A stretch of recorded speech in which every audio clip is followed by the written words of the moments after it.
On that note, let's now bring in Rosemary Sadlier. She's a historian, author, and a consultant. Welcome, Rosemary. Appreciate your time. Thank you. So what's your reaction to this study?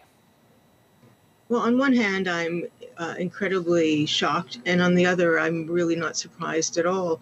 I think that for a very long time, the influence of the Catholic Church on people in Quebec has been very strong. And so that, along with language and sovereignty issues, would, of course, lead to conclusions that would support seeing a person of French ancestry as a founder of this country. I think the reality is that it fails to make room for the diversity that is this country, and fails to make room for the reality that we find ourselves building our communities and living our lives on lands that were already here and occupied by First Nations people.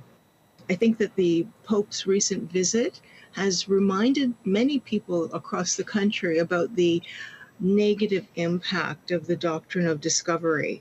And that doctrine of discovery, among many things, helped to form the way people viewed the world, the way they viewed space, and the way they viewed those people who found themselves on those spaces, not just on the lands we now call Canada, but also, for example, Africa.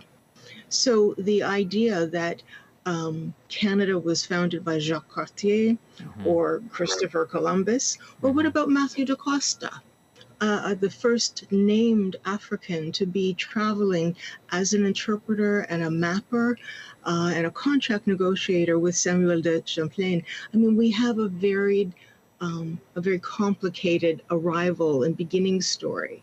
But that beginning story never wavers when it comes to the presence of First Nations on these lands.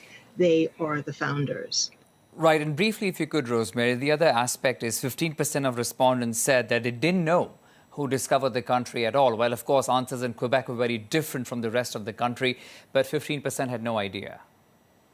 Well, and maybe that means that they're starting to question and appreciate the reality that First Nations were actually here. So there was nothing to discover.